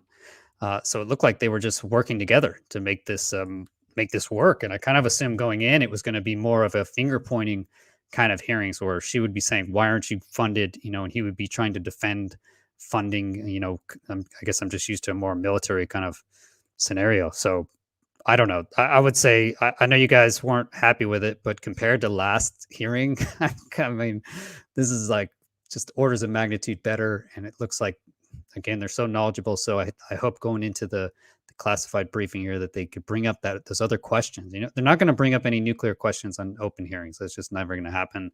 They're not going to bring up sensitive sites. You know, again, they're going to keep it in the backgrounds in secret. But they could be asking honestly about Nimitz. Where is the evidence from that? You know, that's the best case we have, that and Gimbal. So the West Coast and the East Coast, they're by credible military operators. And we have a lot of people saying that the radar tapes were taken. You know, Gary Voorhees said the tapes were removed. You have E2 Hawkeye data as well. So that's from your radar on the E2 Hawkeye. That's very advanced as well. So there is a lot of data out there that just disappeared from that case. And that's our best case. So I know they want to add more data and figure this stuff out. Yes, but I would hope they can, you know, take a few of those people, a few of those 36 people or one of those teams and look at the Nimitz and try and track down where this data is. That would be my number one thing. Like, where is all that? So those are my main points. Let's see. Let me make sure we got from Dan. Okay. Yes, Danny Overton killing it in the background.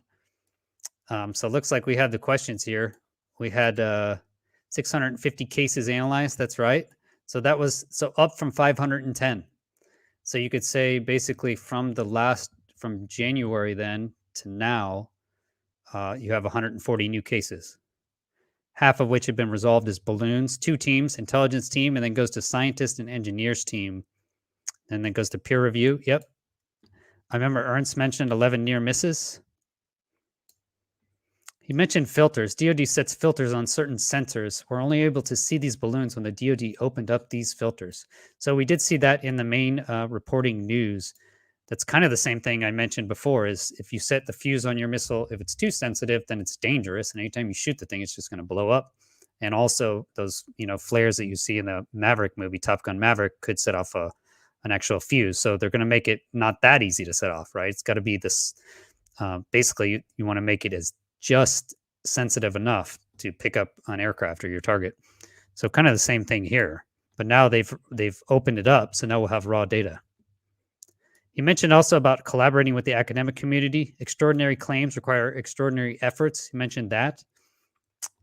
Yeah. So it seemed the mainstream idea, right? That this couldn't happen. It's kind of like you guys mentioned, Hynek.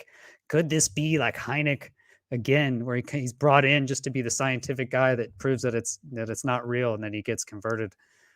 Man, we have another movie. It's just, is it a trilogy? How many of these do we have to go through? NASA looking at unclassified data sources to classified data sources. How many satellites have data which is available for use? It's so difficult dealing with all the classification issues. I mean, it's just terrible. And what other data sources could be used? Open source info, crowdsource data. So those are all our notes. Thanks to Danny for backing me up on that. Yeah, so in the end, summary, I mean, last week we didn't have hearings, and now today we know how the AARO office operates. We know who's running it, kind of his background, his basic mentality, and the processes. We know they have 36 people working there. We know they have over 24 witnesses, and they have 140 more cases to actually look into. Most interesting things I saw was that Mach 2 captures, those captures over the ocean. He said, well, we're normally seeing people where we have our sensors. And it's like, yeah, that's how you see stuff, is with your sensors. And so they're seeing these objects and they don't know what they are. So that's quite interesting. We need to try and figure out what that is. And then the Mosul orb video, yeah, also interesting as well. From just the kinematics, first time I looked at it, it may be impossible, if it's not moving, to prove it's not a stationary object like a balloon. So I don't know. My initial look at it was interesting, but not sure it'll break the bank or anything. Like he said, they don't know what that one is, but they solved the other one. Okay, by far a record for Lehto files. Man, I think I saw over 3,400 people. Apologize for the audio issues at the beginning. No matter what I do, if I test it, check it, it was on some other thing, it didn't work. So apologize for that. Thanks for hanging in there. Yeah, so thanks everybody for being here. Thanks for all your support. I hope to have another video out on Friday. Yeah, thanks again. And really, I appreciate all the super chats. It really does help. It really does make the channel possible. And yeah, thanks to all you guys. All right. Yeah, I was pretty impressed, man. I don't know. I don't see that. I haven't seen that from really any other countries. All right. See you guys.